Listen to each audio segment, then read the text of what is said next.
Je suis juif. Ah, vous avez eu peur là. Ah, je déconne. Tu me remets de la lumière, un peu normal. Bah, c'était une blague, c'était pour faire. J'ai failli faire une cascade, on discutait avec. Non, ça va? Non, parce que vous avez dit on va se marrer, tout ça, l'autre il nous. Non, je déconne. Ça va bien? Alors, d'abord, est-ce que vous m'entendez? Ouais, devant je sais, mais au fond, est-ce que vous m'entendez? Ouais. Ok. Sinon, j'ai un micro là, qui sert à rien, mais on peut le brancher. Je vais l'éteindre. Ça va? Vous savez un peu à quoi vous attendre? Elena a dit que de toute façon vous saviez déjà tout ce que j'allais dire, donc c'est bon. À ce point-là, c'est pas la peine d'être là, mais non, c'est bien. Non, conférence gesticulée, il n'y a personne à qui ça parle? Si, un peu. C'est quoi? Une conférence avec des gestes. C'est en langue des signes, je sais pas s'il y a des sourds. Non, non, c'est bon. Non, ouais, Bon, vous allez voir, hein, de toute façon, mais... Bon, en gros, c'est une conférence. Hein, c'est... Mais gesticulé, ouais, non, c'est une conférence où on va... Je vais essayer, c'est peut-être l'esprit de la conférence gesticulée, de mélanger deux types de savoir. Du savoir froid, universitaire, descendant, chiant, diraient certains, le savoir qu'on a dans les conférences habituelles, et puis du savoir chaud, du savoir de vie incarné, je vais vous raconter ma vie. Voilà, en fait, pendant 1h30, je vais vous raconter ma vie. Et puis à travers ça, on va essayer de réfléchir au racisme, discrimination, rapport de domination, tout ça. Qu'est-ce que je voulais dire? J'espère que ça va vous choquer. C'est-à-dire, j'espère que vous n'allez pas sortir de là en vous disant « Ah, c'était vachement bien, ouais, j'étais antiraciste avant, je suis antiraciste après, c'est génial. » Mais plutôt que vous allez ressortir de là, hein, attends, t'as vu ce qu'il a dit à ce moment-là? Ouais, non, je suis pas d'accord. Et tout, voilà. Pour que ça suscite du débat et tout. La conséquence de ça, c'est que je suis pas monté sur scène. Vous voyez, j'aurais pu, ça aurait été plus simple pour la lumière. Je suis là, j'ai pas de micro. Et du coup, si à un moment ce que je dis c'est insupportable pour vous, et ben vous dites non, tu peux pas dire ça, et puis on voit ce que ça crée. Voilà. Si ça se trouve, je dis rien, tu fermes ta gueule, il faut que je continue le débat là, mais bon, on verra quoi. En tout cas, n'hésitez pas s'il y a besoin. Et puis surtout, il y aura un espace demain, donc ça a été dit, je le redirai, de travail à partir de vos vécus à vous, parce que là, moi je vais parler des miens. Bon, mais l'introduction est trop longue, je commence. Et je commence en disant que je suis juif, parce que par contre c'est vrai, je suis juif. Alors pas pratiquant, mais je suis juif parce que ma mère est juive. Pas pratiquante, c'est une femme de gauche, militante féministe, homosexuelle, plutôt qui regarde la religion d'un mauvais œil, mais qui est juive parce que sa mère était juive. Pas pratiquante non plus. Non, elle, c'est une femme qui est venue du Maroc après-guerre, qui a immigré en France. Et en venant en France, elle voulait s'intégrer, elle voulait être française. Et pour elle, être française, ça voulait dire mettre de côté une partie de sa culture, une partie de ses traditions. Voilà, elle voulait s'intégrer, être française. Mais elle était juive parce que sa mère... Ouais, je suis juif, je sais pas s'il y a des juifs dans la salle.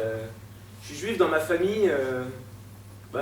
J'étais à la bar mitzvah de mon cousin, je fêtais Shabbat de temps en temps. Enfin, ça faisait partie d'une culture familiale. Pas ma mère, mais plutôt voilà, mes cousins et tout. Il y a un truc que j'aime bien dans ma famille juive, donc pas mal de familles juives pratiquantes, c'est cette façon qu'ils ont en permanence de négocier avec Dieu. Ils ont des règles, et puis ils les négocient, tu vois. Par exemple, Shabbat, vendredi soir, là maintenant, jusqu'à samedi soir, on n'a pas le droit de travailler, vous le savez peut-être. En particulier, on n'a pas le droit de créer d'énergie, parce que la création d'énergie est une forme de travail, donc on n'a pas le droit d'allumer la lumière. Ben, dans ma famille, qui voulait strictement respecter cette règle, mais qui voulait quand même avoir de la lumière, parce que c'est pas pratique, ils mettaient une minuterie le vendredi, et comme ça la lumière elle s'allumait toute seule. C'est pas moi, c'est la minuterie, ça va? Ok, ça passe? Ouais, super, merci. Un autre exemple, c'est... Non mais c'est vrai, moi je trouvais ça génial quand j'étais gamin. Un autre exemple, dans le quartier juif de Londres, pareil, quand on n'a pas le droit de travailler, on n'a pas le droit de porter des choses lourdes, sauf à la maison. À la maison on a le droit. Et alors ce qu'ils ont fait dans le quartier juif de Londres, c'est qu'ils ont mis un cordon tout autour du quartier en disant ici c'est à la maison, donc ici on peut. Ça passe? Oh, j'aimais bien. Enfin, je suis juif. Je suis surtout catholique en fait. Enfin, de culture quoi. Je suis pas pratiquant non plus, mais mon père est catholique. Lui, il dit que c'est un catholique pratiquant qui ne croit pas en Dieu. Mais il va à l'église tous les dimanches. Ça fait partie de sa culture et du coup, ça m'a été un peu inculqué. Puis il y a des trucs qu'on a en France de culture catholique, quoi. Je sais pas, on travaille pas le dimanche, on peut pas. fête Noël, un sens de la culpabilité, pas mal développé. Comme ça. Enfin, je suis catholique, quoi. Non, je suis surtout un homme de gauche, en fait. Enfin, de gauche. C'est chiant quand on dit de gauche parce qu'il faut toujours préciser. Alors attends, pas socialiste, hein, s'il y a des socialistes dans la salle, désolé, mais plutôt d'extrême gauche. Enfin, extrême, bon, disons communiste. Alors là, les anards, ils vont me dire, ouais, stalinien et tout, trotskiste. Non, pardon, c'est pire. Excusez-moi, anticapitaliste. Ouais, mais anti, c'est... bon, altermondialiste. Ouais, marxiste en même temps, donc altermarxiste. Altermarxiste. Je suis français. Ouais, je suis français, je suis né en France, j'ai grandi en France. Moi, quand j'étais gamin, Mitterrand et président, c'était des mots qui rimaient pour moi. J'avais l'impression que ça allait être pour toujours. Je connais les chansons de Brassens et de Renaud par cœur, presque toutes. J'ai voté Chirac en 2002. Ouais, on est nombreux. Pas tous, non, je sais, pas tous. On est nombreux. Mais je suis italien aussi, parce que mon père est italien. J'ai grandi en Italie. Il y a un truc que j'aime bien en Italie, c'est la façon de commander le café. Ouais, je sais pas, en France, quand on... Je sais pas comment c'est à Brest, mais enfin, je sais pas, à Toulouse en tout cas, je suis toulousain. À Toulouse, on rentre dans un café, on dit bonjour, un café s'il vous plaît. C'est nul, quoi. C'est nul. En Italie, il y a de la poésie dans le café. En Italie, quand on commande un café, des gens peuvent le vouloir serré ou allongé. Bon, ça c'est vrai en France aussi. On peut le vouloir avec sucre, sans sucre, mais on peut vouloir que le sucre soit mis avant ou après, parce que ça n'a pas le même goût. On peut vouloir avec la crémine, qui est ce sucre qu'ils font à Naples, avec le noir du café, il touille. On peut le vouloir dans une tasse en céramique ou dans un verre en verre. Je vous assure que les gens ont ce niveau d'exigence. On peut vouloir que la tasse en céramique soit chaude ou froide, parce que le goût du café n'est pas le même. On peut le vouloir avec une goutte de lait, mais lui-même, on peut vouloir que la goutte de lait soit chaude ou froide. Ce qui fait qu'il est assez fréquent de voir quelqu'un rentrer dans un café et dire « En salve, buongiorno, voilà, un caffè stretto, macchiato freddo, in una tazza di vetro caldo con la cremina, per favore. Un café, s'il vous plaît. » Ah, faut être italien, quoi. Je suis éducateur populaire, agitateur, disait Elena, ouais, c'est bien, c'est ça. On essaye de changer le monde, quoi, et puis on en fait notre métier. Bon, il y a des contradictions, hein. On vient de me faire un chèque, là, pour en discuter. Je suis fanfaron. C'est pas juste que je me la pète, c'est que je joue dans une fanfare. Vous avez une tradition de fanfare à Brest. Une de mes plus grandes expériences, c'est le festival de fanfare de Brest. Si vous ne l'avez pas fait, faites-le. Il y a un bateau qui part sur l'île d'Ouessant, c'est grandiose. J'ai fait ça il y a 2 ans et demi. Un vrai sens de la fête, la fanfare. Sans texte, c'est encore mieux. Hein? Sans texte, c'est encore mieux. Sans texte? La sans texte du festival de fanfare. Ah mais je connais pas. Je viendrai. C'est dans le coin? Ah bah d'accord. Eh ben, encore mieux, sans texte. Ah ouais, j'ai 3 identités, elles sont pas mal. Si vous voulez, en société, pour être bien placé, voilà, je suis un mec blanc hétéro. Ouais, confortable, tranquille. Je suis petit frère de ma grande sœur, mais grand frère de mon petit frère. C'est bientôt papa, nouvelle identité. J'ai plein d'identités, quoi. Enfin, j'imagine que c'est votre cas à tous. Bah, il y a un truc que je suis venu vous raconter aujourd'hui, c'est que il y a une fois dans ma vie, un jour, où toutes ces identités ont disparu et il m'en restait plus qu'une seule. C'était le 15 février 2004. À l'époque, j'étais militant à Angers. Ville de l'Ouest, vous connaissez Angers? Il y a des angevins dans la salle? Personne? Ouais, un demi-angevin? C'est tout? Ah ouais. Il y en a qui connaissent Angers? Ah, d'accord. J'étais militant à Angers, je militais contre la guerre. Ça faisait 1 an, le 15 février 2003, pile poil 1 an avant, il y avait eu une manif monstre contre la guerre en Irak. Des millions de gens de par le monde. Ouais, mais après, on n'a pas réussi à arrêter la guerre, c'est vrai. Je suis désolé. On a fait ce qu'on a... Et donc on militait avec... Moi j'étais dans un collectif de lutte altermondialiste sur la fac, il y avait des comités de quartier, des associations musulmanes, des syndicats, des partis, le Mouvement de la Paix, qui est une organisation pour la paix. Et donc on faisait ce mouvement depuis 1 an. Et le 15 février 2003, il y a un appel à manifester contre un projet de loi qui a été voté 1 mois après, le 15 mars 2004. Donc ça sera l'anniversaire demain, le 10e anniversaire. Loi contre les signes ostentatoires de religion dans les écoles publiques, qu'on appelait tous contre le voile à l'école, loi sur le voile à l'école. Et moi, à l'époque, je me disais, c'est bizarre de virer des jeunes filles des écoles. Voilà, j'arrivais pas bien à comprendre pourquoi ils faisaient cette loi, et du coup, je voulais aller à la manifestation. Alors, j'étais militant à la Ligue communiste révolutionnaire, une organisation trotskiste.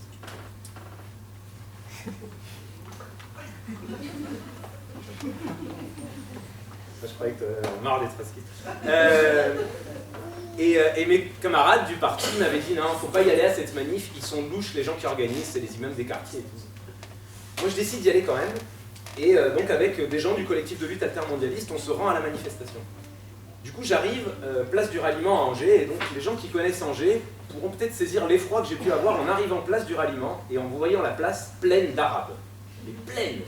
Des Arabes partout. Alors, il y a des Arabes à Angers, hein, il y en a beaucoup, mais on les met dans des quartiers périphériques, avec des jolis noms, Belle-Beille, La Roseraie, Montplaisir, voilà. Mais dans le centre-ville d'Angers, non, c'est une petite ville blanche, bourgeoise. Mais bon, là, il y en avait plein, alors toutes sortes d'Arabes, hein, des jeunes, des vieux, des hommes, des femmes voilées, d'autres non. On va dans la manifestation. Et là, il y a Karima qui vient me voir. Karima, c'était une militante avec qui j'avais milité depuis 1 an contre la guerre, et qui portait le voile. Elle vient me voir, elle me dit, Pablo, écoute, tu veux pas me filer un coup de main, j'essaye de distribuer les tracts et les gens le veulent pas. Alors là, j'avais envie de me foutre de sa gueule, parce que, en fait, c'est la règle, quand on distribue un tract, que les gens le veulent pas. C'est comme ça que ça marche, quoi. Je ne sais pas si vous avez déjà essayé de distribuer des tracts. Au moins, vous en avez déjà reçu des tracts, alors comment ça se passe? Vous êtes dans la rue, comme ça, vous marchez, tranquille, et vous voyez quelqu'un là-bas, avec un paquet de tracts dans la main. Alors, vous vous décalez vers la gauche, l'air de rien. L'autre, il vous amène comme il veut pour fourguer le tract, et ben il se décale vers la droite, il vous refile le tract, et là, vous dites... Je l'ai déjà eu. Mais non, mais oui, je l'ai déjà eu. Alors c'est pas sympa, je l'ai déjà eu. Voilà, je la raconte parce que c'est une anecdote vraie que j'ai vécue quand j'étais militant pour le CPE, contre le CPE en tant qu'étudiant. On faisait les tracts la nuit, le soir, entre 2h et 4h du matin, on allait à la Roto, à Sud Éducation pour l'imprimer entre 4 et 6h. À 7h, on arrivait au marché pour distribuer le tract, je l'ai déjà eu. Non, je fous pas de ma gueule comme ça, non. Donc dites pas je l'ai déjà eu, sauf si vous l'avez déjà eu, hein, mais non, sinon... Bref, je voulais me foutre de sa gueule, parce que les gens voulaient pas de son tract. Et puis, je comprends que c'était plus compliqué que ça, parce qu'elle a voulu les imprimer dans un magasin de photocopie. Je suis désolé les enfants si c'est chiant, hein, vous pouvez partir, hein, ça se passe de jeu là-bas. Elle voulait les imprimer, à l'époque il y avait un niveau de tension de malade sur la question du voile, et elles se sont fait jeter du magasin de photocopie par les vendeuses, enfin, en disant « Ah, on n'a pas de vous ici », etc. Je prends le tract pour voir ce que cette racaille islamiste a raconté, voilà. Une école pour toutes et tous, l'école est un lieu d'émancipation, il doit être ouvert à toutes et tous. Je décide de distribuer le tract. Alors, il faut imaginer qu'à l'époque, j'avais une barbe un peu plus longue que celle-là, à peu près le même kéfier, et je distribue un tract dans une manif d'Arabes. J'en veux pas de ton tract. Quand on vient dans vos pays, on vous fait pas chier. Pourquoi vous nous faites chier chez nous? Heureusement qu'il y a des gens comme Jean-Marie Le Pen pour redresser le pays. Mais moi, quand je vais dans les mosquées, j'enlève mes chaussures, je m'adapte à votre culture. Pourquoi vous les laissez pas tranquilles, vos femmes, vos sœurs? La dernière, j'avais envie de lui parler, c'était une militante féministe qui ressemblait à ma mère. Pourquoi vous les laissez pas tranquilles, vos femmes, vos sœurs? Je lui dis, bah, mais vous comprenez pas, enfin, je veux dire, moi je suis là, je suis pas musulman, moi. Je suis pas musulman. Je suis pas comme eux, quoi. Enfin, plutôt comme vous, à vrai dire. C'est qui ces gens, d'ailleurs? C'est ça l'arabe, pas? Je suis pas musulman. Il m'a fallu du temps pour essayer de comprendre ce qui s'était passé ce jour-là. Pourquoi il y avait autant d'agressivité, pourquoi j'avais eu besoin de me désolidariser d'eux. J'ai voulu en parler avec mes camarades de la LCR, leur dire le racisme existe, je l'ai rencontré. Il paraît que tu es allé au rassemblement dimanche, au travail. On t'a dit que ces gens, ils étaient dangereux. Mais Pablo, mais arrête, mais on n'est pas dans un monde de bisounours. Mais bien sûr qu'on les connaît, les imams des quartiers. Tu te rends compte que tu renforces le communautarisme dans ces trucs-là, tu renforces le racisme. Voilà, moi j'avais envie de me foutre dans un coin et de chialer, ce que j'ai fait d'ailleurs. ça a été un moment marquant dans ma vie parce que j'ai eu besoin d'essayer de comprendre en fait ce qui s'était passé ce jour-là. Pourquoi on ne me voyait plus que comme un musulman? Qu'est-ce qui s'était passé?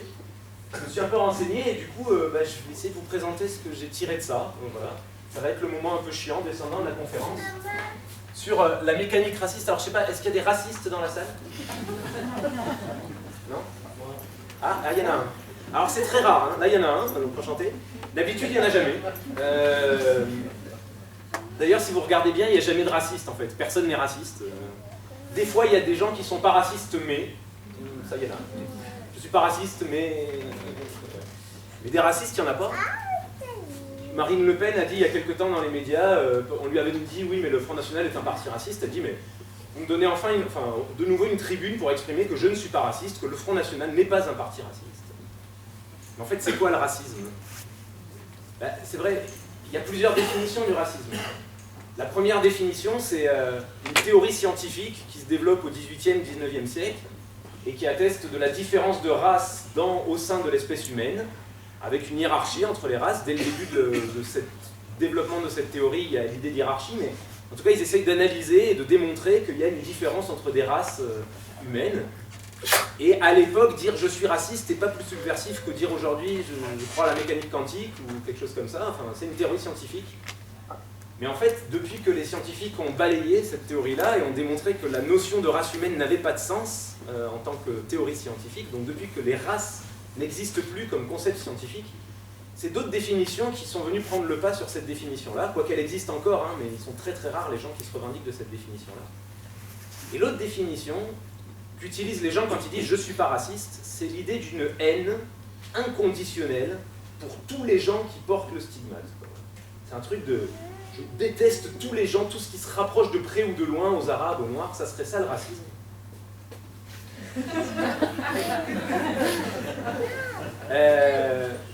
Et donc c'est ce qui fait qu'on peut dire, et on l'a déjà entendu, j'imagine que vous l'avez entendu, je suis pas raciste, la preuve j'ai un pote arabe. Ben oui, j'ai un pote arabe, donc je peux pas être raciste. Si je détestais tous les arabes, ben j'aurais pas de pote arabe.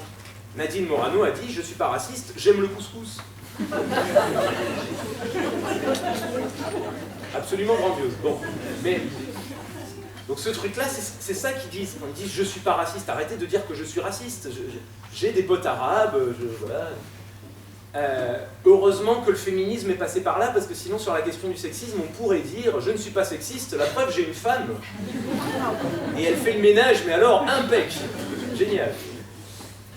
Non, cette définition-là, j'aimerais proposer une autre définition. Essayer de dire aux gens qui disent je suis pas raciste selon cette définition-là que ça ne va pas. Et donc je vous propose qu'au moins le temps de cette conférence, on s'accorde sur la définition que je vous propose, puis après on peut la remettre en question. Pour moi, le racisme, c'est un système social, un système structurel à toutes les échelles de la société qui discrimine une partie de sa population. Qui fait qu'il y a de la discrimination à l'embauche, qu'il n'y a pas les mêmes droits d'accès à l'espace public, le même droit d'accès à la liberté d'expression, aux espaces de pouvoir, qui règle une répartition des tâches inégalitaires. Voilà, c'est un système social inégalitaire pour une partie de sa population. Et ce que j'aimerais travailler avec vous ce soir, c'est la question de la mécanique raciste. Celle qui nous permet de justifier. Alors, je suis désolé, il y a une des identités que je ne vous ai pas dit, c'est que je suis prof de maths, du coup j'écris mal. J'essaie de faire ce que je peux. La mécanique raciste qui nous amène à justifier ces discriminations. L'objectif, c'est de rendre acceptable le fait qu'on ne s'insurge pas, qu'on ne se rebelle pas, qu'on ne se révolte pas à chaque fois qu'il y a des discriminations effectives qui sont en place, parce que de fait on les accepte. Au quotidien, de fait, on accepte, des fois on râle, hein, des fois on n'est pas content, mais on accepte qu'il y ait une discrimination à l'embauche, on accepte que les salaires... Ah oui, je dis mécanique raciste, mais c'est pareil pour le sexisme, c'est pareil pour l'homophobie, etc. On accepte que les femmes soient payées à travail égal un salaire bien moindre, de 20 à 25% je crois. On accepte, enfin il y a toutes sortes de choses qu'on accepte. Donc l'objectif de cette mécanique, c'est faire en sorte de justifier les discriminations, de les rendre acceptables.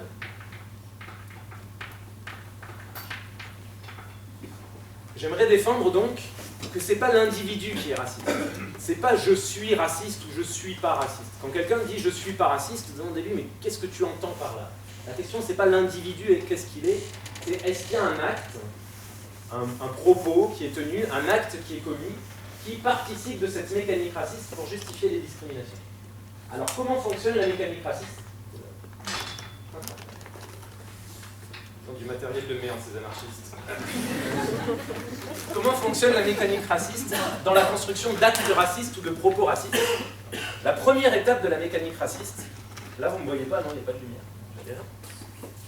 c'est de choisir un stigmate, de faire en sorte de... Vas-y, c'est toi. Merde. N'hésite pas, la première, et c'est essentialiser. Vous savez, je vous ai parlé de toutes les identités que j'avais tout à l'heure et qu'on a tous et toutes. Et ben, c'est d'en choisir une et de regarder que celle-là. Et de penser les gens à travers cette unique identité. C'est insupportable à vivre ça quand on le vit une fois. Moi, je l'ai vécu le 15 février 2004. Tout d'un coup, j'étais vu seulement comme un musulman. En plus, je ne me ressens pas musulman, mais peu importe. J'étais vu seulement à travers un seul prisme, et tout le monde me regardait comme ça, absolument tout le monde. Une autre façon de voir que c'est insupportable pour les gens qui n'en ont pas l'habitude, c'est les blancs parmi nous qui sont allés en Afrique un jour, et qu'est-ce que ça fait le premier jour quand les gens ils nous regardent comme un blanc? Tout d'un coup, mais non, arrêtez de me regarder comme un blanc, je suis normal. C'est quelque chose que les gens, certaines personnes dans notre société vivent tous les jours. Tous les jours, ils sont vus à travers le fait qu'ils sont noirs, à travers le fait qu'ils sont arabes, et seulement à travers ça. Et dans le cas des femmes voilées, c'est particulièrement vrai. L'identité de femme voilée est extrêmement forte. Quand une femme voilée prend la parole, tout le monde a l'impression qu'elle parle au nom des femmes voilées, enfin, qu'elle n'est que femme voilée. Donc la première étape, c'est de choisir un stigmate. Pouvoir identifier les gens qu'on va stigmatiser, et on le choisit pour justifier une discrimination qui existe. Puisque par exemple, la théorie du racisme scientifique dont je parlais tout à l'heure, elle a été développée pour justifier l'esclavage, pour justifier des pratiques discriminatoires qui avaient déjà lieu. Pour les justifier, on a développé une théorie pour dire ok, la Révolution française a dit les hommes naissent libres et égaux en droit, mais après la Révolution, on continue l'esclavage. Ouais, mais c'est pas tout à fait des hommes, c'est presque des hommes, enfin c'était ça l'idée. Je vous donne un exemple sur l'essentialisation, sur le fait de choisir un stigmate. Jean-Marie Le Pen avait dit au moment de la loi en 2004, il a dit « Évidemment, je suis contre le voile à l'école, parce que l'école doit être un lieu laïque. » Front National laïque. Mais je ne suis pas contre le fait qu'elle puisse porter le voile dans la rue, ça permet de les identifier. Donc, première étape, essentialiser. Deuxième étape, altériser. Aïe, aïe, aïe. C'est de dire, ben, ils ne sont pas comme nous. Ils ne sont pas comme nous. Vous savez, c'est... même dans l'antiracisme, on a fait ça. Vous vous rappelez le slogan de SOS Racisme? Touche pas à mon pote. Mon pote. Mon pote, c'est l'autre. Mon pote, c'est l'autre. On dit, il faut accepter l'autre. L'autre. Il faut accepter la différence, on dit. Accepter la différence. Je vous ai dit, j'étais prof de maths. Alors, petit cours de maths sur la différence. Il faut accepter la différence. Alors, attention, petit cours de maths. Je pense que vous pouvez suivre. Hein. C'est pas très très compliqué, on y va. Soit deux éléments, A et B. Supposons que A est différent de B. Alors, B est différent de A. Et ouais, mais non, la différence c'est l'autre, c'est pas c'est l'autre. C'est qui l'autre? On dit il faut accepter l'autre. Christine Delphi, une sociologue féministe que j'aime beaucoup, elle dit quand on dit il faut accepter l'autre, déjà qui c'est qui parle? C'est vrai, qui c'est qui parle? Il faut accepter l'autre. Déjà c'est pas l'autre qui parle. Parce que si l'autre parlait, il dirait il faut m'accepter. Il dit pas ça, donc c'est pas l'autre qui parle. Donc c'est quelqu'un qui fait partie de nous. On va l'appeler l'un. Donc il y a l'un et l'autre. L'un qui nous parle à nous, hein, avec un petit clin d'œil de connivence, et qui nous dit il faut accepter l'autre. L'autre, c'est celui qui ne parle pas dans cette histoire. D'ailleurs, l'autre, il ne parle pas. L'autre, dans les médias, on n'entend pas beaucoup parler. C'est plutôt l'un et nous qui parlons. Hein. L'autre, pas beaucoup de Noirs et d'Arabes qui sont porte-parole de quoi que ce soit, porte-parole de mouvement, pas beaucoup qui soient à l'Assemblée nationale. Il n'y a pas beaucoup de femmes voilées qu'on a entendues dans le débat là-dessus. Plus généralement, il n'y a pas beaucoup de femmes, pas beaucoup d'ouvriers qui parlent dans les médias. Donc l'autre, c'est celui qui ne parle pas. L'autre, c'est celui à qui on peut donner un nom. On lui donne des noms. On l'appelle indigène, puis travailleur immigré, puis après on l'appelle issu de l'immigration. Maintenant, c'est issu de la diversité. On s'amuse, quoi. On lui donne un nom, Par contre, lui, il ne peut pas nous donner un nom à nous. Ah bah non, non, ça c'est du racisme anti-blanc. C'est le nom qu'on a donné à ça. Ouria Boutedja, porte-parole du Parti des indigènes de la République, elle a dit, puisque les Français d'Algérie, même quand ils sont petits-enfants d'Algériens, voire arrière-petits-enfants d'Algériens, on continue à les appeler des Algériens, alors qu'ils sont Français, et bien les Français de souche, on va les appeler des souchiens. Donc il y a Alain Finkielkraut sur France Culture qui dit « Mais j'entends très très bien le trait d'union qu'il y a entre sous et chien dans sous-chien. » Donc elle a été attaquée pour racisme anti-blanc. Heureusement, elle a été acquittée, mais elle a été attaquée. Il y a eu toute une polémique là-dessus. Voilà, parce qu'elle avait osé nous donner un nom. Mais de quel droit? Alors que nous, on passe notre temps à le faire. Ils ne peuvent pas non plus se donner un nom à eux-mêmes. Hein. S'ils se donnent un nom à eux-mêmes, c'est du communautarisme, on dit. Voilà. L'autre. Deuxième étape de la mécanique raciste, ils ne sont pas comme nous, ces gens-là. Troisième étape, homogénéiser. C'est de dire ils sont tous pareils. Ils sont tous pareils, bon, pareil. Ils ne sont pas exactement tous pareils. Il y a les musulmans radicaux et les musulmans modérés. Enfin, en gros, c'est un peu tous les mêmes, quoi. Sur la question de l'islam, on parle souvent de l'islam. On dit c'est écrit dans le Coran, comme si c'était un truc... Une des façons d'homogénéiser, c'est de jamais leur donner la parole, justement. Comme je disais là, comme on leur donne jamais la parole, on ne voit pas les singularités qu'il y a chez les uns et les autres. Donc on peut parler comme si c'était un concept, comme s'ils étaient tous pareils. On homogénéise. Alors, des fois, ça va loin. Hein. Dans le cas des femmes, par exemple, on ne dit même pas la journée mondiale des femmes, on dit la journée mondiale de la femme. Voilà. C'est devenu un concept, la femme. Imaginez la journée mondiale du noir. La femme, voilà. Il n'y a plus de différence de classe, plus de différence de culture. La femme, pourquoi pas. On choisit une identité, ils ne sont pas comme nous, ils sont tous pareils. Quatrième étape, c'est de dire nous valons mieux qu'eux, ils sont moins bien que nous, c'est péjoré. Non, c'est vrai, il y a une identité que je ne vous ai pas dit, c'est marrant, j'en oublie plein en début de conférence en ce moment. Je suis fils de 2 femmes homosexuelles. Ah si, je vous avais dit que ma mère était homosexuelle, ben voilà. Ça a vachement intéressé les journalistes d'ailleurs, ils m'ont posé des questions super, genre, est-ce que la sexualité de votre mère vous a influencé? Bah, vous, la sexualité de votre mère, vous pensez quoi? Bref. Pourquoi je dis ça? Ben oui, péjoré, c'est par exemple sur la question du mariage pour tous, ils nous l'ont fait à fond ce truc-là.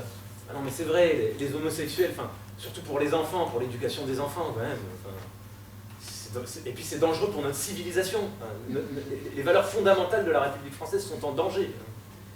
Voilà. Il y a l'idée du danger, souvent, et puis l'idée de l'incapacité. Ils ne sont pas capables. Si on donne le droit de vote aux étrangers, ils ne seront pas capables de voter intelligemment. Enfin, je veux dire, ils voteront que par communautarisme. Et notre civilisation est en danger. Voilà, on ne peut pas le faire.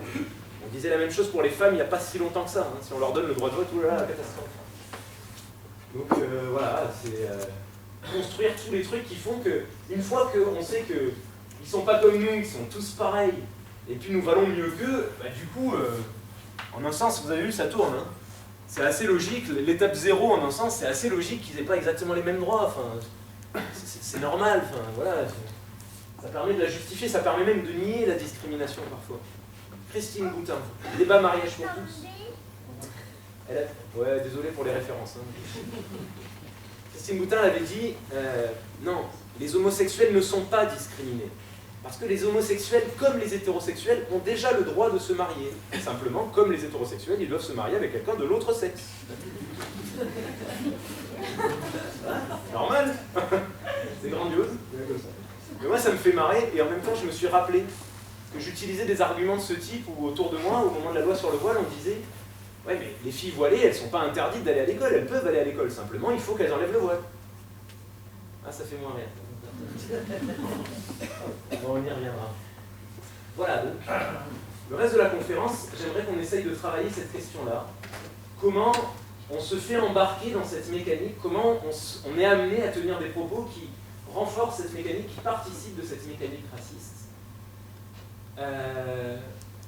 J'aimerais le travailler. Vous avez compris qu'un des angles que j'aborde, c'est la question de l'islamophobie. Pour moi, elle est importante d'abord parce qu'elle est polémique à gauche, parce qu'on n'est pas tous d'accord sur cette question-là, et que je trouve intéressant de traiter cette question-là. Et puis parce que ça me touche personnellement, et enfin parce on nous amène à penser, à travers ce racisme culturel, en ces termes-là. Penser que notre civilisation, notre culture est supérieure à la leur. Une société qui défend l'égalité entre les hommes et les femmes est supérieure à une société qui pratique l'excision. Voilà. On doit penser en ces termes. Ah oui. Mais si on ne dit pas ça, alors ça veut dire qu'on pense en ces termes-là, de relativisme culturel. On a bien le droit de pratiquer l'égalité entre les hommes et les femmes, on a bien le droit de pratiquer l'excision, chacun fait ce qu'il veut. Et donc on nous oblige à choisir entre ces alternatives et j'aimerais revenir là-dessus. Mais avant, je voudrais parler d'un acteur majeur de la construction de cette mécanique raciste, et il s'agit des médias.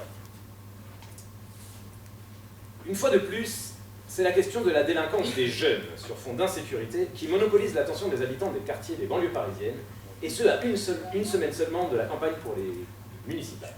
Vols en réunion, braquages, agressions tournantes sont le quotidien dans ces quartiers où les forces de l'ordre osent à peine pénétrer. De Mantes-la-Jolie et au risque de sa vie, notre envoyé spécial Thierry Pirot. Thierry ? Oui, tout à fait. La violence des jeunes connaît une ascension sans précédent qui n'est pas sans inquiéter les forces de notre président. Il suffit de regarder les statistiques. Le nombre de reconduites à la frontière de délinquants clandestins a augmenté de 43%. Le nombre de contrôles de police, de présumés délinquants, qu'ils soient d'origine arabo-musulmane, afro-antillaise ou tzigano-roumaine, a augmenté de 22%. Et comme vous le voyez, les chiffres parlent d'eux-mêmes. Oui, d'ailleurs, je parlais avec un chiffre tout à l'heure. Je me disais que les habitants ne se sentent plus en sécurité dans ces quartiers. Mais c'est surtout le croisement de deux phénomènes nouveaux qui inquiètent notre président dans ces quartiers où la civilisation a complètement déserté. D'une part, une guerre de gang, une sorte de conflit interethnique aux allures de guerre civile qui s'inspire du conflit israélo-palestinien en reprenant à son compte l'antisémitisme absolument omniprésent dans ces quartiers. D'autre part, le développement d'un intégrisme musulman, véritable base de recrutement pour le djihad islamique, et qui, le Kouik Halal en burqa, joue un rôle majeur dans l'oppression des jeunes filles de ces ghettos communautarisés. Une question se pose alors à nous tous, peut-on encore laisser faire longtemps sans réagir ? Et maintenant, le soleil qui avait disparu en Bretagne. Bon, j'ai un peu forcé le trait, un petit peu, mais finalement pas tellement. Hein. Non mais c'est vrai, quand on regarde ces trucs-là, d'abord comment ils participent à fond de ce truc-là, comment ils parlent de concepts généraux, les jeunes, les quartiers, comment ils font un truc qui est très très fort pour homogénéiser. C'est ce que Daniel Mermet a appelé l'islamalgame. C'est dans une seule phrase, on parle de immigrés, musulmans, islamistes, intégristes, conflit israélo-palestinien, jeunes de quartier, arabes. On mélange, comme ça fait une phrase qui veut bien rien dire et sur laquelle on est au clair, on ne comprend rien. Les arguments légitimistes, les chiffres parlent d'eux-mêmes, il n'y a pas besoin de réfléchir, ne vous inquiétez pas, on fait à votre place. La politique du bouc émissaire aussi, qui est vachement portée par les médias. Ça, c'est l'idée de prendre des faits réels, des faits vraiment problématiques, qui sont très diffus dans notre société, qui sont à tous les niveaux de notre société. Par exemple, le viol, ou le viol en réunion, qui sont des pratiques qui malheureusement existent dans toutes les classes sociales, dans tous les milieux sociaux, et puis de le mettre seulement dans le département de la Seine-Saint-Denis. Ça permet à la fois de stigmatiser ces gens-là, puis à la fois d'oublier que ça se passe ailleurs, on regarde pas. Puis la question du contexte aussi.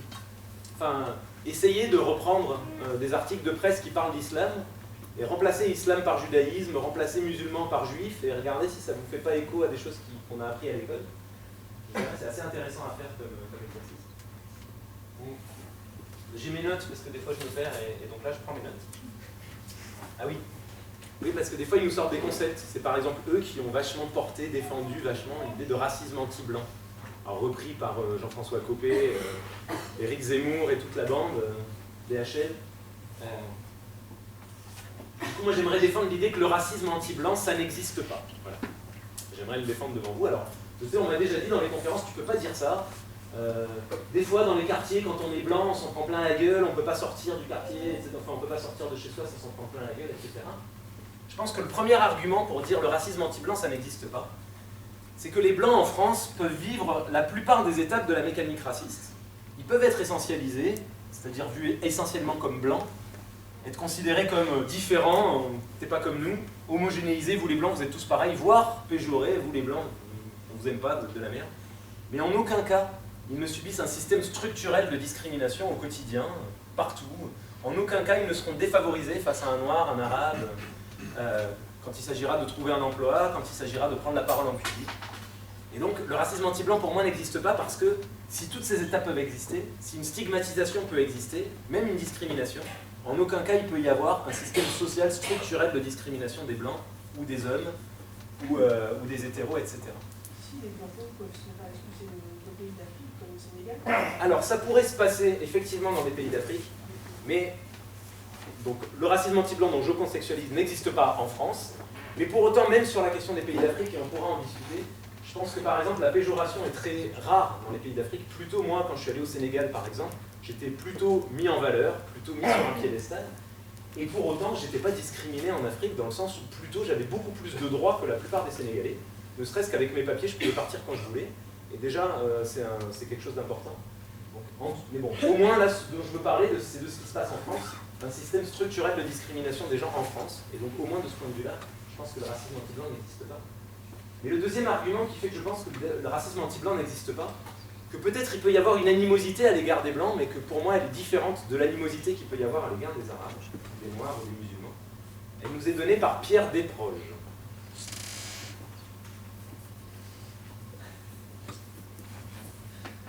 On me dit que des juifs se sont glissés dans la salle. Vous pouvez rester. N'empêche qu'on ne m'ôtera pas de l'idée que pendant la Seconde Guerre mondiale, de nombreux juifs ont eu une attitude carrément hostile à l'égard du régime nazi. Bon, il est vrai que les Allemands cachaient mal une certaine antipathie à l'égard des juifs, mais enfin ce n'était pas une raison pour exacerber cette antipathie en portant une étoile à la veste, pour bien montrer qu'on n'est pas n'importe qui, qu'on est le peuple élu. Et pourquoi que j'irais pointer au vélodrome d'hiver? Qu'est-ce que c'est que ces wagons sans banquette? Et j'irai à la douche si je veux. Ouais. Bon, je sais pas si c'est très drôle, mais c'est un sketch. Hein, voilà, c'était fait pour faire rire, voilà. De Pierre Desproges. C'était un sketch. Or, en fait, quand on nous parle de racisme anti-blanc, c'est de ça qu'on nous parle, quoi. Oui. On me dit que des Noirs, des Arabes, des musulmans se sont glissés dans la salle. Vous pouvez rester. N'empêche qu'on ne notera pas de l'idée que pendant la décennie 2010, de nombreux Noirs, Arabes et musulmans ont eu une attitude carrément hostile à l'égard de l'État français. Bon, il est vrai que les Français cachaient mal une certaine antipathie à l'égard des Noirs, des Arabes et des musulmans, mais en fait, ce n'était pas une raison pour exacerber cette antipathie, en se baptisant indigène de la République. Et qu'est-ce que c'est que ces contrôles aux faciès? Et j'enlèverai mon voile si je veux. Bah ouais. Bah, une animosité à l'égard d'un système qui est raciste, c'est... Il y a quelqu'un qui disait c'est quand même pas pareil quand deux femmes ensemble disent c'est tous des salauds, et quand deux hommes ensemble disent c'est toutes des salopes. Bah, c'est vrai. Bah, l'histoire n'est pas la même, quoi. Ça traduit pas la même chose. Bon. Et puis quand ils disent ça, là, les Zemmour, BHL, Copé, etc., et puis qui sont attaqués parce que ça arrive. Par exemple, Zemmour, il a dit la plupart des trafiquants sont noirs et arabes, c'est comme ça, c'est un fait. Il a été attaqué pour incitation à la haine raciale. Et il a dit liberté d'expression, liberté d'expression. C'est vrai, ouais, j'ai bien le droit d'insulter les noirs et les arabes. Chez nous, quoi. Et du coup, j'aimerais vous proposer un petit jeu sur la liberté d'expression, en plus ça va nous réveiller. Du coup, je vous propose de vous lever, de pousser les tables et les chaises. Tu pourrais rallumer la lumière, Dario? Ouais. Non, c'est vrai, on va pousser les tables, il n'y a pas de table. On va pousser juste les chaises. Laissez les tables là où elles sont. Et on va faire un petit jeu.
était super chouette. Je le fais à chaque fois que je présente la conférence là maintenant depuis quelques mois et il était super chouette ce soir. Vraiment, je voudrais une nouvelle fois juste présenter des excuses pour ce que j'ai dit au début parce que pour de vrai je pense que ça a cassé des trucs. Donc je suis vraiment désolé, je sais pas qu'est-ce que voilà. Ça arrive. Des fois on dit des conneries quoi, voilà. Je voudrais faire quelques commentaires là-dessus. D'abord, sur un truc que moi j'essaye de défendre et ce qui a été le début du jeu en fait, c'est de dire qu'il faut être en capacité de distinguer qu'est-ce qu'est un acte qui participe de cette mécanique, qu'est-ce qu'est un acte ou un propos raciste qui participe de cette mécanique, donc qui est à condamner, à combattre, qu'on a envie de combattre en tant que militant antiraciste ou quoi, et puis le fait de l'interdire ou le fait que ce soit sanctionné par une loi. Et que c'est quelque chose qui est fortement à distinguer à mon avis. Je prends des exemples dans ma vie quotidienne. Moi, par exemple, je suis plutôt un chieur quand les gens utilisent le terme enculé. Je les reprends systématiquement. Après, on me dit ouais, mais ça va, on peut plus rien dire et tout. Je dis non, attends. Enculé, c'est un terme qui est homophobe et sexiste. C'est parce que ce qu'il dit, en plus avec la violence qu'il porte, c'est une des injures les plus violentes qui existent. Enfin, en France, qui est utilisé pour dire vraiment c'est un enculé, c'est le pire. Enculé, ça veut dire qu'il se prend une bite dans le cul, et ça veut dire c'est une femme ou un homosexuel, quoi. Donc c'est un propos qui est extrêmement sexiste et homophobe. Et pour autant, quand les gens disent on ne peut plus rien dire, je dis bah non, j'ai pas dit que tu pouvais pas le dire. Tu peux le dire si tu veux, mais aie conscience de ce que porte ce propos, et conscience de qu'est-ce qu'il véhicule en termes de mécanique homophobe et sexiste. Et donc c'est pouvoir distinguer ces choses-là. La deuxième chose qui me paraît importante, c'est de pouvoir, et c'est quelqu'un qui l'a dit, je crois que c'était le premier argument qui est sorti, c'était de dire à qui on donne les armes pour pouvoir choisir qu'est-ce qui peut être dit et qu'est-ce qui ne peut pas être dit. Et là-dessus, j'aimerais donner deux exemples qui me paraissent marquants de la façon différenciée que peut traiter l'État sur ces questions-là. Le premier exemple, c'est l'exemple de Charlie Hebdo. Moi, j'ai été un grand fan de Charlie Hebdo, abonné pendant longtemps, il y a longtemps. J'ai arrêté. Vous vous rappelez sûrement l'exemple des caricatures de Mahomet, c'était il y a quelques années. Un journal suédois, de toute façon c'est tous les mêmes.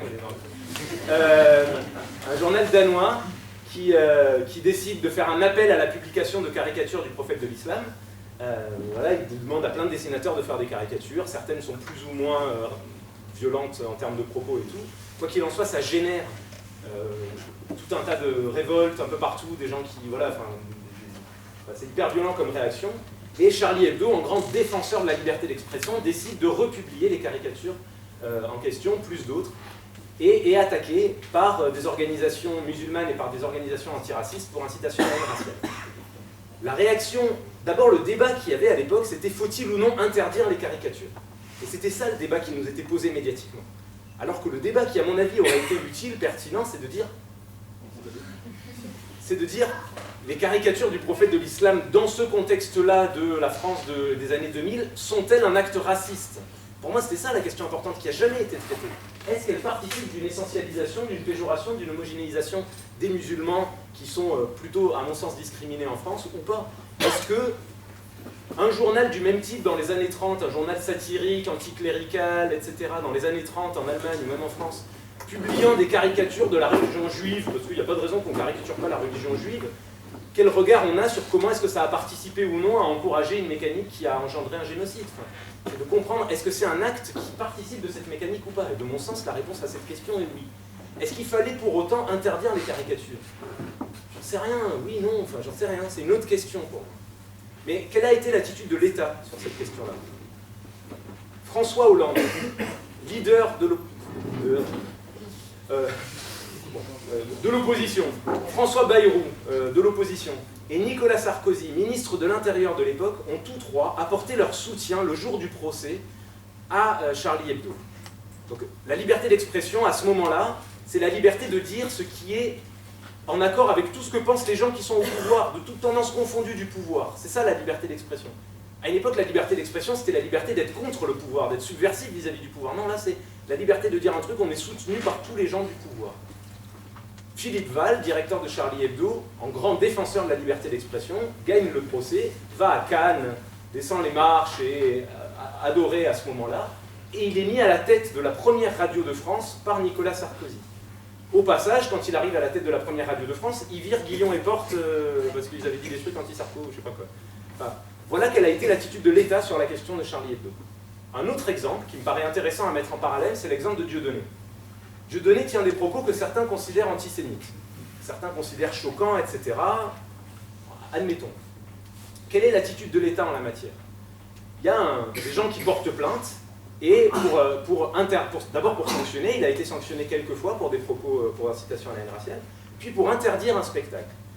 Le tribunal administratif de Nantes décide de ne pas interdire le spectacle, considérant qu'il n'y a pas de trouble à l'ordre public potentiel. À ce moment-là, Manuel Valls, ministre de l'Intérieur, décide en urgence de convoquer le Conseil d'État pour faire annuler une décision parce qu'il ne voulait absolument pas que le spectacle puisse avoir lieu à Nantes à 20h. Le Conseil d'État est saisi en urgence et il décide l'invalidation du spectacle de Dieudonné. Et puis il y a un acharnement médiatique que vous avez vu, tout le monde, enfin Dieudonné c'est absolument la bête noire. De regarder le parallèle entre ces deux trucs-là, c'est quand même assez impressionnant pour la nature des propos qui sont tenus.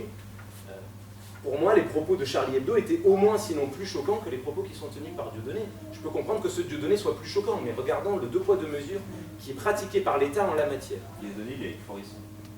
Dieudonné, il invite Forisson, ouais, c'est clair. Non, il fait des trucs qui peuvent être répréhensibles. La question, c'est le fait que ce soit condamnable, qu'on puisse considérer que c'est condamnable d'inviter Forisson, c'est une chose.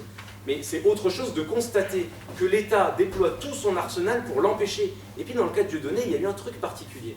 C'est que ce qui a été fait, c'est un acte de censure. Contrairement à ce qui est fait quand on sanctionne le propos qui est tenu, quand on sanctionne le fait qu'il y ait eu une de minutes qui disent Taubira à la banane, ou et qu'on ne sanctionne pas par ailleurs Charlie Hebdo qui reprend j'aurais pas dû me lancer là-dedans parce que j'ai pas d'exemple précis, donc oubliez cet aspect-là. Quand on sanctionne un propos qui est tenu, c'est une chose. Quand on interdit le fait qu'un propos puisse être tenu, quand on interdit un spectacle, là c'est un acte de censure. Parce que quand Éric Zemmour il fait un truc, il hurle à la censure parce qu'il a été sanctionné pour des propos qui ont été tenus, je me marre. Éric Zemmour, censuré. Il est dans tous les médias, partout, tout le temps.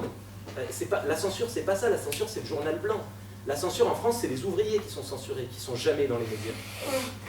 C'est les femmes voilées qui sont censurées, qu'on n'a jamais vues nulle part. D'ailleurs, je voudrais faire une page de pub. C'est un excellent bouquin. Les filles voilées parlent.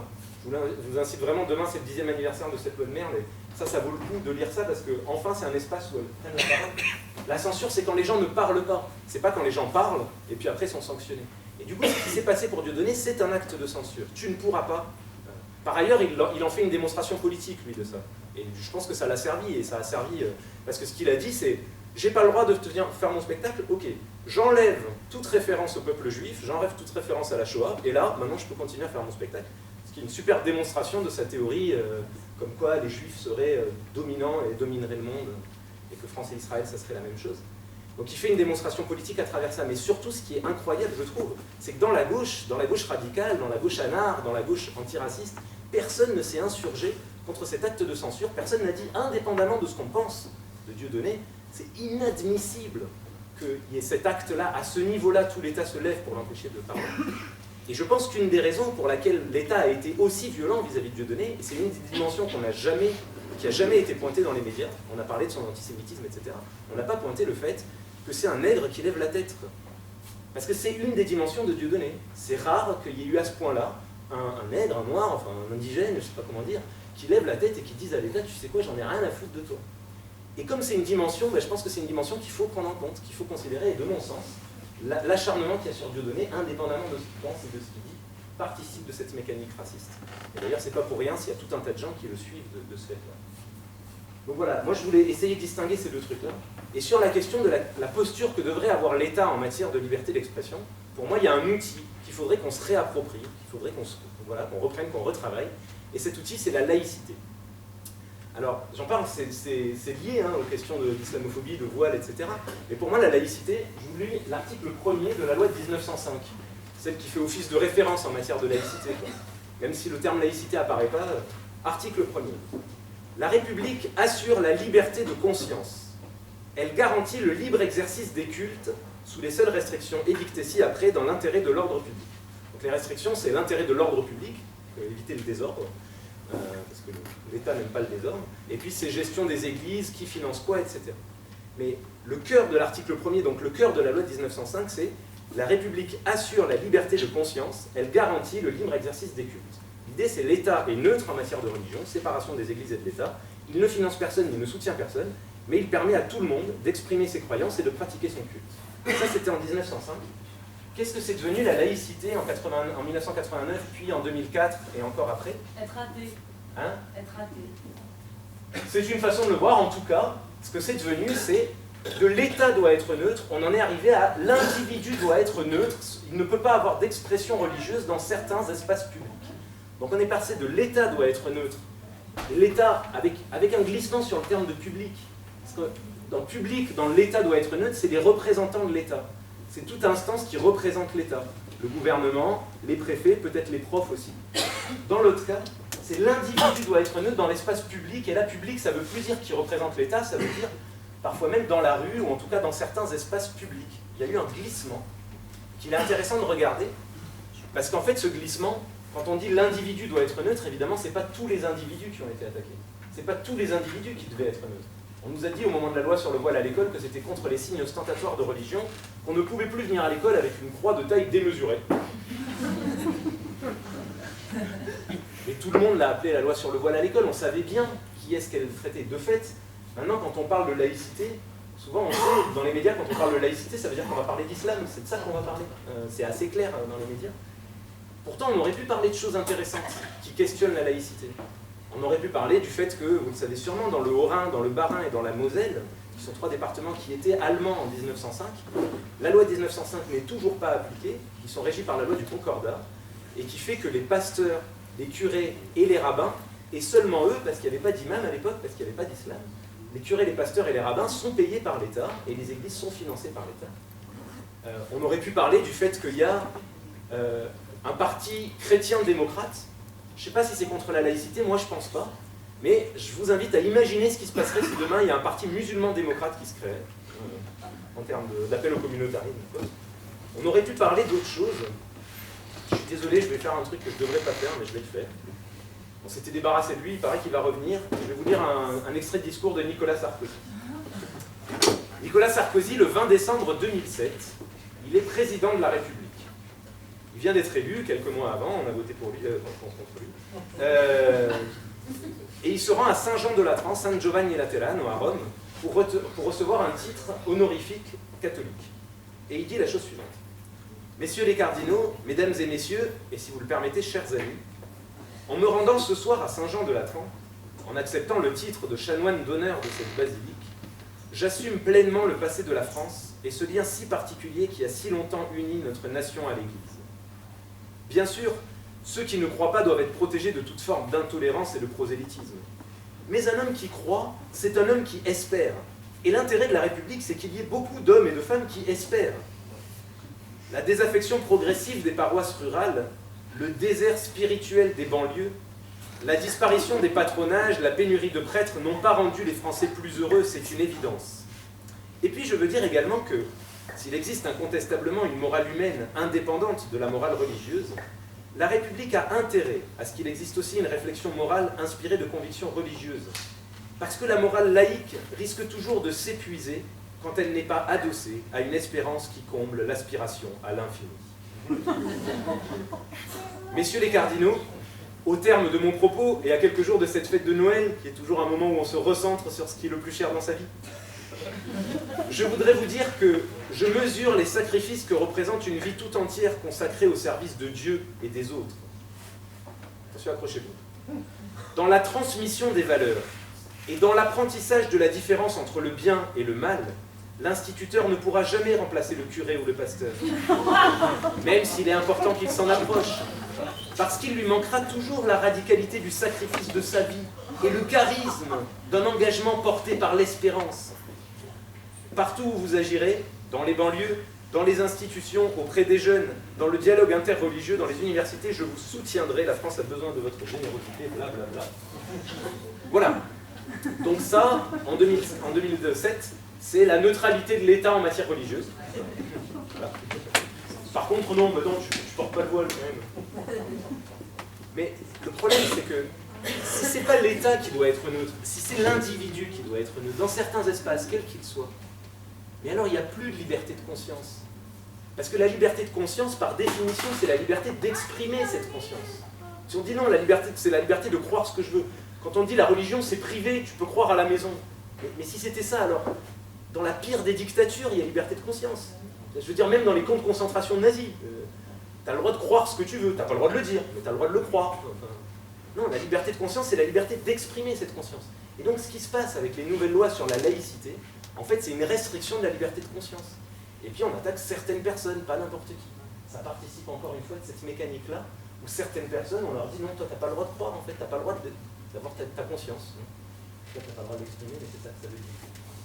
Puis, en plus, moi, je disais, c'est sur le voile, on me disait, c'est sur le voile, mais en fait, ça va plus loin que ça.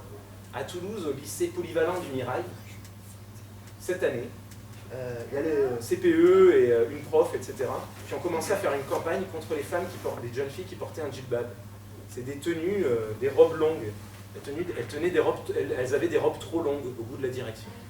On leur a dit, en fait, ta robe, c'est une robe musulmane. Je disais, mais non, madame, c'est mon style. Non, c'est pas ton style, tu peux pas dire c'est ton style, tu sais bien que c'est une robe musulmane, etc. Mais pourquoi vous dites que c'est musulman, en fait? Qu'est-ce qui fait que vous dites que c'est musulman? Il dit, mais où est-ce que tu l'as acheté? Elle me disait, mais maintenant je mets des djellabs je mets des robes longues et tout que j'ai acheté à Zara, comme ça je lui montre le ticket de caisse, c'est musulman Zara, madame. C'est quoi ton problème, quoi? Je vous invite à taper robe longue, lycée polyvalent du Mirail sur internet, vous verrez le témoignage sur YouTube d'une jeune fille qui raconte comment elle s'est retrouvée dans le bureau de la CPE à dire, mais madame, comment vous voulez que je m'habille? Expliquez-moi, pourquoi vous trouvez ça? Elle me dit, mais on voit pas tes chevilles là, remonte un peu la robe, remonte. Et donc elle dit qu'elle s'est retrouvée tellement humiliée, tellement, elle savait plus quoi faire qu'elle se met à remonter la robe. Non, plus haut, voilà, juste en dessous des genoux, là ça va. En termes de sexisme, parce qu'un truc qu'on n'a pas suffisamment dit dans cette loi-là, c'est qu'elle attaquait les femmes, évidemment. C'est les femmes qui s'en sont pris plein la gueule, comme d'hab. Alors, franchement, je suis vénère, et demain c'est le 10e anniversaire, et je pense qu'il faudrait faire une grosse action là-dessus. Un autre exemple fort sur le fait que la laïcité c'est l'islam. Ah oui. C'est le fait que Marine Le Pen, elle avait proposé en 2007, au moment des candidatures pour la présidentielle, elle avait dit, si je suis élu, je ferai un ministère de l'immigration et de la laïcité. Ces deux concepts qui ont absolument rien à voir. Pas un journaliste pour lui dire, mais comment vous pouvez mettre ensemble la question de la gestion des frontières et de qui a le droit de rentrer sur le territoire ou non, et la question de la séparation entre l'État et les églises. Ça n'a absolument rien à voir. Mais c'est évident pour tous les journalistes que ça a à voir. L'immigration et la laïcité, c'est l'islam, c'est le problème, etc. Et donc je pense que ça, ces arguments, y compris dans la gauche, en fait, on s'est fait embarquer là-dedans. On s'est fait embarquer dans, défense de la laïcité, quand même, le voile, le féminisme, utiliser des arguments féministes pour virer des filles des écoles et qu'elles relèvent leurs jupes. Enfin, c'est ce genre de trucs qui nous ont embarqués dans cette mécanique-là. Or, en fait, si on ne permet pas cette liberté de conscience, si on crée ça, si on dit aux gens, en fait, t'es pas un citoyen, t'es pas un être à part entière, t'as pas le droit d'exprimer ce que tu penses c'est en dessous. En fait, on nie ces cultures. Or, ces cultures, elles existent. Je disais au début de ma conférence, je suis français. C'est vrai, je suis français. Enfin, il n'y a pas de mal à ça, à dire je suis français. Enfin, je crois que le problème, ça a été dans le débat sur l'identité nationale, à vouloir construire une identité nationale unique, ahistorique, toujours la même pour tout le monde et par tout le temps. Ça n'a aucun sens, se figer dans le marbre et tout. J'ai un pote, il disait, j'ai un pote un italien, il me dit, j'aime bien venir en France parce que vous les Français, vous faites du bon couscous. Il a raison. C'est vrai, en France, on a une tradition du couscous qui remonte à des décennies. Enfin voilà, on fait du bon couscous. Ça va? Y'en a marre. Hein. Non, attends, c'est bientôt fini. 5-10 minutes encore. Si on laisse pas aux gens, mais si je peux dire moi que je suis français et si ça peut nous, pourquoi pas, j'ai le droit de dire ça, pourquoi pas même en être fier, etc. Mais alors d'autres peuvent aussi revendiquer le fait qu'ils sont noirs, arabes, ou d'autres trucs musulmans. Enfin, j'ai connu ce truc-là, paternel. Tu t'en vas? Merci. Oui. Leïla.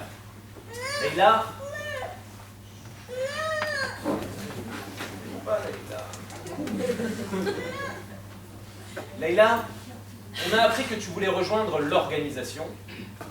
Alors tu n'es pas sans savoir que nous sommes une organisation féministe, anti-homophobie, qui défend la laïcité. Et alors on voulait te poser quelques questions. Voilà, qu'est-ce que tu penses du droit à la contraception? Qu'est-ce que tu penses du droit à l'avortement? Qu'est-ce que tu penses de l'homosexualité? Leïla, mais t'énerve pas. Leïla, mais non, mais ce qu'on fait là est statutaire, Leïla. Je veux dire, dans les statuts de l'organisation, il est écrit que quand on veut rejoindre, il y a une discussion qui se met en place. non mais Leïla, s'il te plaît, ne t'énerve pas. Eh ben très bien, eh ben on est d'accord. Eh ben, on avait besoin d'être rassurés, Leïla. Il faut que tu comprennes, Leïla, que ton voile nous pose un problème. Et parce que c'est un signe d'oppression des femmes, que tu le veuilles ou non, Leïla, enfin, mais sinon les hommes en porteraient, enfin.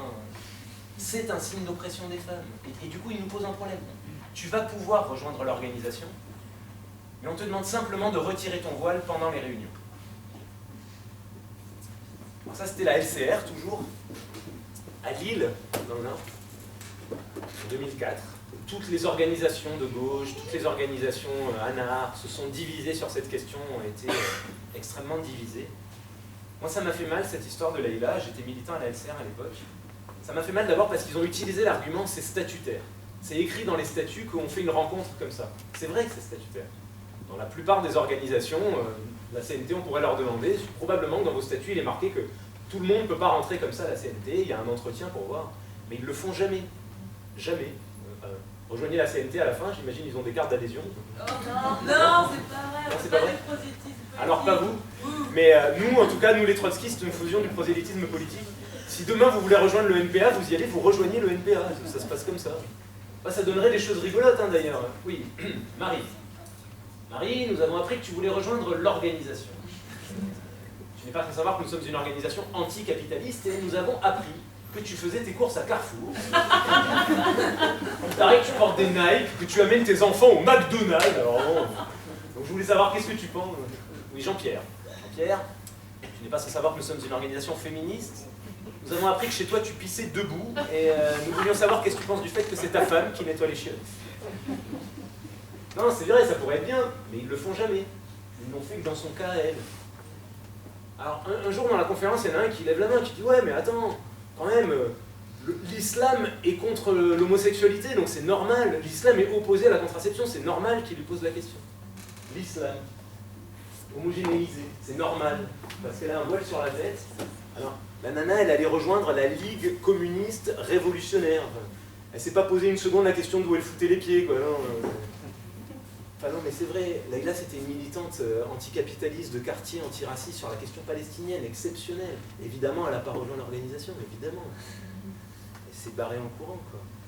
Et pour moi, c'est insupportable, ce truc-là, de ne pas pouvoir penser de devoir avoir besoin que les gens ne montrent pas de blanche après. Ouais, pas de blanche, c'est le cas de le dire. Avant de rejoindre une organisation politique. J'ai voulu parler de ça avec une amie de l'Union juive française pour la paix. C'est la dernière histoire que je vous raconte avant de conclure.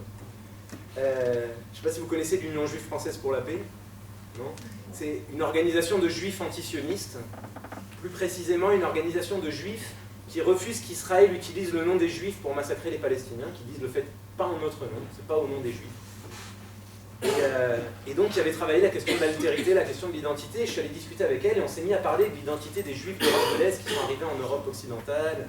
On a eu toute une discussion dans un décor onirique parce qu'elle fabriquait des monstres en papier mâché et donc elle avait rempli son salon de ces dragons comme ça, rouges et verts, partout, des visages tout tordus comme des trucs d'école maternelle, mais partout dans le salon. Et donc on était là à discuter. Et je lui disais, tu vois Claire, moi je suis emmerdé par ce truc-là. Là. On m'oblige à penser en ces termes-là, à dire, voilà, notre culture est supérieure à la leur, alors c'est souvent pas aussi caricatural que ça, mais de dire, quand même, eux, ils oppriment les femmes, et dire que si on pense pas en ces termes-là, alors on est obligé de penser en ces termes-là, chacun fait ce qu'il veut, relativisme culturel. Je dis, je suis emmerdé, parce que moi, j'aime pas cette posture que je trouve impérialiste, j'aime pas cette posture, évidemment, parce qu'elle ne permet pas de juger politiquement des actes. Je disais, moi, je préfère ça, je préfère le « nous sommes tous ». Nous sommes tous des Palestiniens, nous sommes tous des Juifs allemands, nous sommes tous des enfants d'immigrés. Nous sommes tous, quoi.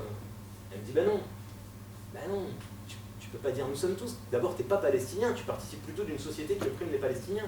T'es pas un enfant d'immigrés, enfin peut-être toi tu l'es, mais les gens qui disent nous sommes tous des enfants d'immigrés, ils sont gentils, mais non, ils vivent pas les traumatismes que vivent les enfants d'immigrés. Enfin, c'est pas vrai. Et puis en plus, il faut lui laisser la place de se définir sa propre identité.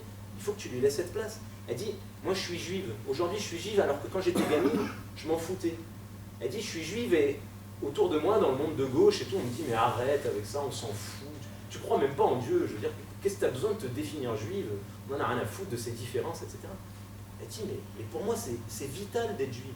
Elle dit, quand j'étais gamine, je m'en foutais, j'ai fait une thérapie, 20 ans de psychanalyse, je suis devenue juive. Bon. Mais maintenant, pour moi, c'est vital, j'en ai besoin. Laissez-moi être juive. Enfin, laissez-moi être juive. Donc elle dit, tu peux pas dire nous sommes tous, c'est pas vrai, il faut lui laisser la place. Elle dit, ce qui est insupportable pour ta mère, parce que je me suis clashé avec ma mère sur la question du voile, ce qui est insupportable pour ta mère ou pour des militantes féministes qui, dans les années 70-80, se sont battues pour la liberté du corps, sexualité sans entrave, etc., et qui voient une autre femme qui mène un autre combat, qui n'est pas le sien, qui elle, ça lui va bien de mettre un voile sur la tête et de vivre comme ça, son rapport au monde, son rapport aux autres. Ce qui est insupportable, ça lui renvoie, mais pourquoi tu ne partages pas mon combat? Pourquoi est-ce qu'on n'a pas le même combat? Pourquoi est-ce que ça te va bien ça? Puis ça lui renvoie aussi, elle dit Claire, ça lui renvoie que peut-être l'autre femme, elle n'est pas libre, mais que peut-être elle n'est pas libre non plus. Qu'elle se bat contre ses propres oppressions, qu'elle s'est libérée peut-être de certaines choses avec le mouvement féministe, mais qu'il lui reste encore des choses à faire. Ça lui renvoie en fait le fait que c'est pas ça, c'est pas ça, c'est pas ça non plus. C'est dans ma société à moi, il y a des merdes contre lesquelles il faut que je me batte, et dans tes sociétés à toi, il y a des merdes. En fait, c'est pas nous sommes tous des juifs allemands, c'est nous sommes tous dans la merde. Enfin, on est tous dans la merde là, avec nos identités qui nous oppriment, avec nos oppressions, etc. Et il faut qu'on se démène là-dedans. Nous sommes tous dans la merde.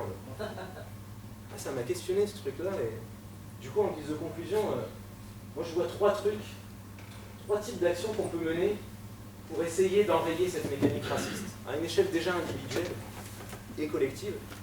La première action, c'est de regarder nos merdes, de les regarder vraiment, les merdes de notre société. D'avant de dire « ouais, les sociétés arabo-musulmanes, elles sont sexistes », de regarder le sexisme de notre société, quoi. Enfin, il y a un chiffre que vous connaissez sûrement, il y a une femme qui meurt tous les 2 jours tuée par son mari. Une femme tous les 2 jours tuée par son mari en France. Ça compte pas les femmes qui sont tuées par quelqu'un d'autre que leur mari, ça compte pas les femmes dont les maris les frappent mais qui en meurent pas. Enfin, je veux dire, il y a un niveau de violence hallucinant, sans parler de la publicité, sans parler du quotidien, de se faire siffler dans la rue, etc. Regardons nos barbaries qu'on n'arrive pas à voir. Par exemple, le fait qu'on accepte une politique migratoire hallucinante, la vie que vivent les personnes qui sont privées de papier en France, c'est hallucinant. Au passage, personne privée de papier, quoi. On dit sans papier, mais pourquoi ils n'ont pas de papier? Parce qu'on leur en donne pas. Elles sont privées de papier. La vie que c'est pour quelqu'un qui prend un bateau pour venir en France, qui risque de mourir, et quand il est en France, on le fout en prison, on le renvoie, et puis il doit réessayer. Enfin, c'est hallucinant. Regardons les choses qu'on ne voit pas du tout. Par exemple, j'ai un ami sénégalais qui est venu en France, et il m'a dit « j'ai halluciné, j'ai vu que vos vieux, vous les mettiez dans des maisons de retraite, vous les enfermiez, ils ne vivaient pas avec vous, à vos côtés. Mais c'est barbare, pourquoi vous faites ça ?» Putain, j'étais là, wow, j'avais jamais pensé à ça. Je m'étais dit évidemment que c'est pas idéal, ouais, on n'a pas trop le choix. Et lui, il me dit, c'est barbare comme truc. Nous, les vieux, ils peuvent pas vieillir et mourir dans ce type de conditions. Enfin, accepter de regarder toutes ces merdes avant en buvant un verre de vin et fumant un joint, dire, ah, l'excision, c'est mal. Oui, d'accord, bien sûr, mais acceptons de regarder ça, acceptons que nous sommes tous dans la merde et que sinon, on pense en ces termes-là. La deuxième des choses, c'est nous sommes tous dans la merde, certes, mais on a des points d'intersection. On peut faire des choses ensemble, on peut militer ensemble sur certaines causes et construire des liens, mais à condition d'accepter de construire des liens égalitaires. De ne pas demander aux gens de montrer patte blanche, de ne pas demander aux gens de militer comme nous, à notre façon, exactement comme nous on fait. Et il y a plein d'exemples de ça. Moi, celui qui m'a le plus marqué, c'est au moment de la guerre de Gaza en 2009, plomb durci. Moi, j'étais militant pro-palestinien à Toulouse. Et on faisait nos manifs une fois par mois, on était 50, 80, toujours les mêmes, on se connaissait, syndicat, parti, ah, salut, ouais, tu vas bien, ouais, ça va être... Et puis on se disait, ah, ça serait bien qu'il y ait plus de monde, on y fait des tracts, ça servait à rien, il n'y avait pas plus de monde, tout ça. Et puis il y a la guerre de Gaza qui éclate. Et là, on appelle un rassemblement le samedi à la place du Capitole à Toulouse, et là il y a 2000 personnes sur la place, un truc de malade. Mais c'est tous des Arabes. Et là, le réflexe de la gauche blanche, c'est de dire, oh putain, il y en a qui disent Allahu Akbar, il ne faut pas qu'ils le disent, oh là là, eux ils sont peut-être antisémites, attention. Au lieu de se dire, waouh, putain, 2000 personnes qu'on ne voit jamais, des quartiers, enfin on peut créer une union entre la gauche blanche des centres-villes et les quartiers. On va militer avec vous. Comment ça se passe? Moi je disais, mais on va rencontrer, je sais pas, avec qui ils sont venus. On nous dit, ouais, c'est dans les mosquées qu'ils en ont parlé. Eh ben, on va rencontrer les imams. Non, ça va pas, t'es malade, c'est pas comme ça qu'on milite. Mais pourquoi on ne peut pas construire des liens égalitaires? Accepter de voir comment on va voir, on va militer ensemble. Et puis on discutera. On discutera de nos désaccords, bien sûr qu'on discutera. Bien sûr que si on a un problème avec le voile, on peut échanger. Mais d'abord construire des liens égalitaires, d'abord avancer ensemble. Et ça, c'est le truc que la gauche blanche, malheureusement, elle refuse de faire. Et puis le troisième truc, et là aussi c'est quelque chose que la gauche blanche refuse de faire, c'est de se regarder soi, de regarder ses propres identités. Je dis la gauche blanche, je refuse de le faire parce que quand on dit à la gauche blanche, on est blanc, on est entre blancs, c'est insupportable pour les gens. C'est insupportable. Mais pourquoi tu parles dans ces termes-là? C'est raciste. Je dis, mais j'ai fait une réunion, d'ailleurs nous sommes d'ici, le mouvement qu'il y avait eu contre quand les Roms avaient été expulsés, foutus dans des cabinets, etc. D'ailleurs nous sommes d'ici. Réunion de D'ailleurs nous sommes d'ici à Toulouse, on était 15 autour de la table, syndicalistes, politiques et tout, il n'y avait que des blancs. Ça a choqué personne. Imaginez, il y a une réunion féministe où il n'y a que des hommes autour de la table. Non mais c'est vrai, ça ne veut pas dire que c'est pas possible, que les hommes ne peuvent pas lutter pour le féminisme. Évidemment c'est possible, mais ça serait choquant qu'il n'y ait que des hommes à une réunion quand même. Là on n'était que entre blancs, ça a choqué personne. Et puis la fois d'après, il y avait un collectif qui s'appelait Génération Spontanée contre le racisme et l'islamophobie, un collectif de femmes antiracistes qui se battent contre les discriminations faites aux femmes musulmanes, qui est venu à cette réunion et qui a dit, nous on aimerait qu'on parle d'islamophobie. Elles se sont fait lyncher. Elles se sont fait virer de la réunion à ce moment-là. Mais non, l'islamophobie c'est pas du racisme, on a bien le droit de critiquer l'islam, etc. Et pendant la manif, elles sont venues avec des banderoles et il y a des manifestants qui sont venus contre elles en disant « On n'est pas là pour ça, on n'est pas là pour ça ». Et elles se sont fait virer de la manif. D'une manif antiraciste. Il y avait 500 personnes à Toulouse. Elles se font virer. Donc, accepter de se regarder comme blanc et de prendre conscience que s'il y a un système qui génère des discriminations, eh ben, il y a des gens dans ce système qui sont favorisés. Quoi. Il y a des gens qui sont privilégiés, qui tirent profit du fait que d'autres soient discriminés. C'est le principe. Eh ben, de se regarder aussi comme privilégié. Je vous disais, moi je suis un mec blanc, hétéro, plutôt de classe moyenne, j'ai fait des études supérieures, je suis d'âge moyen, je suis dominant à tout point de vue. Qu'est-ce que je fous là à vous parler de ça? Mais non, mais c'est vrai. Alors, moi je le fais parce que je considère que c'est un devoir pour moi. En étant dominant, en étant privilégié, c'est un devoir d'essayer de déconstruire ce truc-là, d'essayer de le combattre. C'est la moindre des choses. Mais rendons-nous compte que si j'étais une nana, je serais vachement moins légitime à dire ça. Si j'étais un arabe ou un noir, je serais attaqué directement. Si j'étais une femme voilée, il n'y aurait personne dans la salle. Mais c'est vrai. Donc, accepter de regarder ses privilèges, accepter de se penser comme dominant, pour pouvoir militer et créer des liens égalitaires, c'est indispensable. Mais aussi accepter de regarder ses identités. Hier soir, je discutais avec quelqu'un qui me disait c'est un des problèmes de la gauche, qu'elle refuse de traiter la question de l'identité, qu'elle refuse de penser les identités. C'est important de penser quelles sont les identités. Je vous disais, je suis juif au début de la conférence. En fait, moi, comme Claire, je m'en fous. J'ai pas fait encore de psychanalyse, on verra. Pour l'instant, je m'en fous. La première fois que j'ai dit que j'étais juif, je me rappelle, je distribuais des tracts pour la cause palestinienne. Il y a un mec super énervé qui vient et qui me dit « Quoi, tu soutiens les Palestiniens, t'es antisémite !»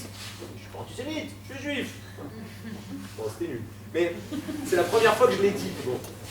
Mais en fait, après coup, je me suis dit, tiens, si j'essayais de regarder ce que ça a créé, le fait que je sois juif, là, par exemple, j'ai compris que moi, je suis un petit enfant d'immigrés. Ma grand-mère est marocaine et mon grand-père est algérien. Contrairement à la plupart des petits-enfants d'immigrés, je ne suis pas arabe. Parce qu'il y a plein de petits-enfants d'immigrés qui parfois sont jamais allés au bled et qui pourtant sont vus comme des arabes. Moi, je ne suis pas vu comme arabe. Je pense qu'une des raisons à ça, c'est le fait que mon grand-père, il était juif algérien. Et que les juifs algériens, ils ont eu droit à la nationalité française pleine et entière, contrairement aux Algériens musulmans, qui eux étaient des sous-citoyens. Et du coup, quand il est venu en France, il n'avait pas besoin de baisser la tête et de ramasser les poubelles, parce qu'il était français. Et donc ça a construit une histoire de l'immigration de ma famille particulière. Et du coup, c'est un exemple, mais d'accepter de regarder ces identités, qu'elles soient dominantes ou qu'elles soient dominées ou qu'elles soient autre chose, comment est-ce qu'elles nous construisent, et penser aussi en ces termes-là, même si évidemment ce n'est pas la seule grille d'analyse, la seule grille de lecture qui est, je pense que c'est vraiment important. Sur ces 3 conclusions, j'en reste là. Sans plus de conclusions, je vous remercie.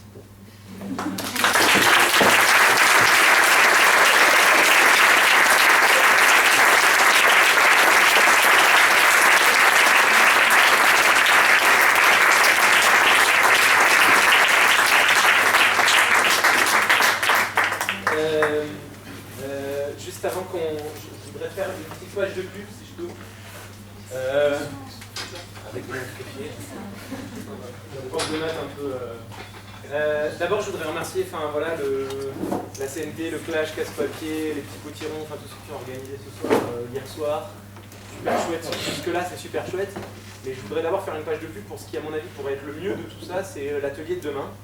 En fait, l'idée pour nous, c'est que la conférence gesticulée, qui a une forme un peu grave, spectaculaire, je suis là, je suis dominant et je vous parle, elles posent une hypothèse politique, elles permettent d'ouvrir des espaces de réflexion, mais qu'ensuite on fasse une réflexion qui soit collective, et qui ne soit pas basée sur ce que moi j'ai vécu, ou sur ce que moi je pense.